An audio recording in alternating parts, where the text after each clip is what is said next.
今日講到廣東、廣西，我哋諗到嘅係繁華都市同秀麗山水，但喺1000幾年前嘅唐朝，呢片被稱為嶺南嘅土地，就籠罩喺另一種生物嘅恐怖陰影之下，成群結隊公然食人嘅巨型鱷魚，唔係傳說，係真實嘅生態災難。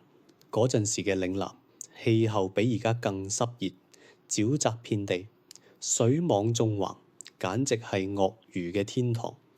珠江、韓江等主要河道，鱷群肆虐，尤其係韓江。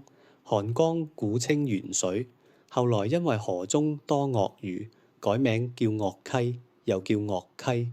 到唐朝，據講條河因為韓愈驅鱷，先改名做韓江。如果話韓江嘅鱷患，因為韓愈一篇文章而名留千古，咁西江流域嘅鱷魚故事就更加原始同隱秘。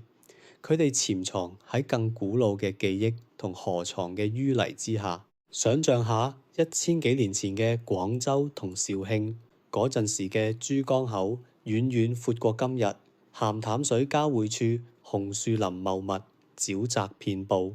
西江作為珠江嘅主幹，佢嘅水網就好似大地嘅血脈，亦都成為咗大型爬行動物縱橫嘅王國。唐代廣州司馬樓款喺嶺表六義入面咁樣描繪鱷魚，其身上黃色，有4足，收尾形狀如驢，而舉止矯疾，口深腳齒，往往害人。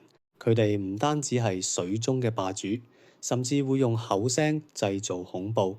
山上面嘅鹿群行到懸崖邊，聽到下面鱷群嘅籠叫，會嚇到肝膽俱裂，失足跌落山，成為鱷魚嘅美餐。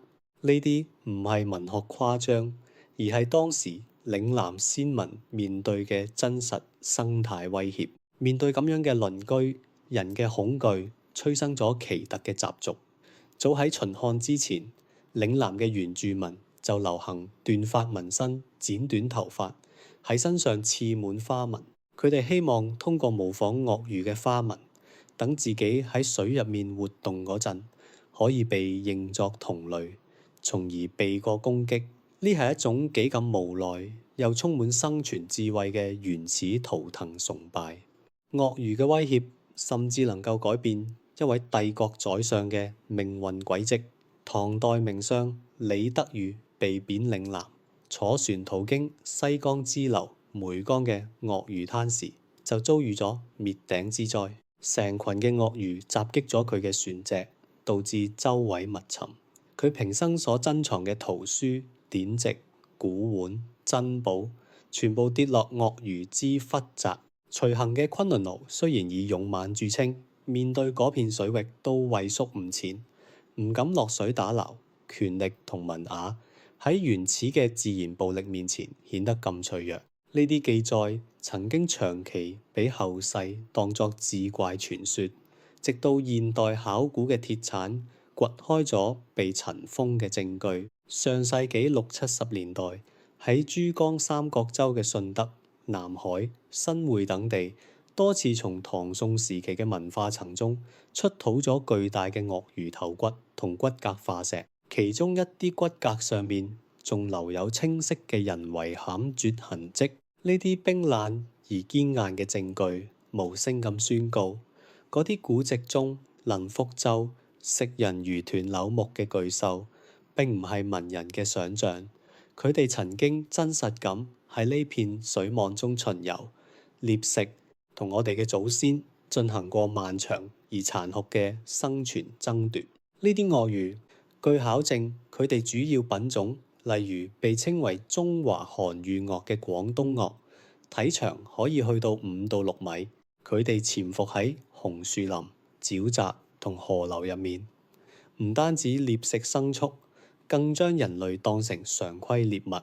古書嘅記載描繪出一幅幅駭人畫面，佢哋會偽裝同伏擊，鱷魚會好似枯木咁漂浮，趁婦女洗衣、細路玩水嗰陣突然襲擊，亦會潛藏喺渡口，將渡河嘅人拖入深淵。《太平廣記》記載，廣州有商人全家坐竹筏過江，鱷魚突然跳起，一瞬間就叼走咗個細路，仲識得協作同儲糧。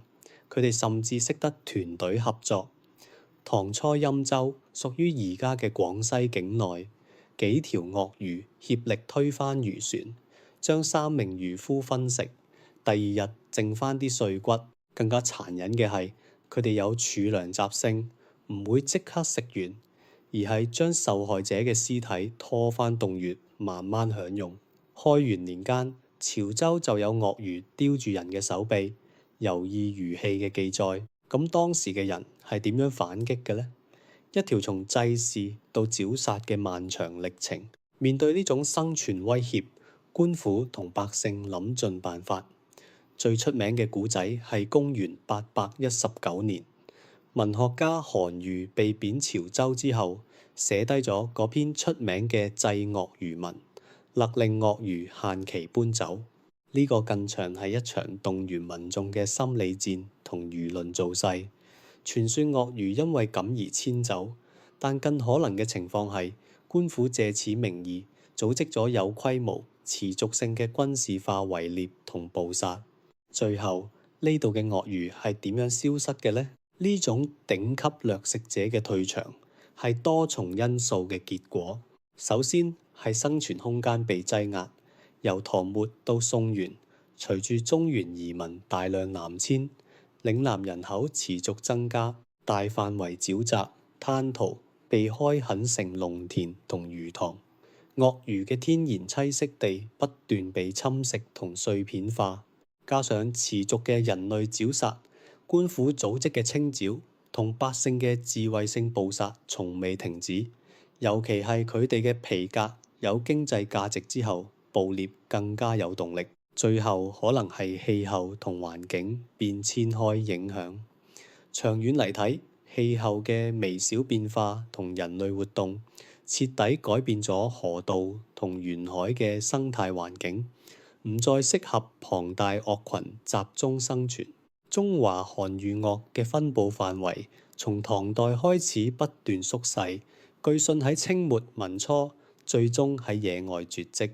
而家珠江同韓江已經見唔到野生鱷魚嘅蹤跡，但潮汕地區流傳嘅打鱷傳說同埋鱷溪等地名，仍然默默訴說緊嗰段人同龐然巨獸爭奪生存空間嘅殘酷往事。呢段歷史唔單止關於兇猛嘅野獸，更加係一面鏡，映照出我哋嘅祖先喺拓荒繁衍嘅過程中所經歷過嘅血淚交織嘅自然博弈史。多謝你嘅收睇，歡迎點讚、留言、訂閱同分享，下一期再見。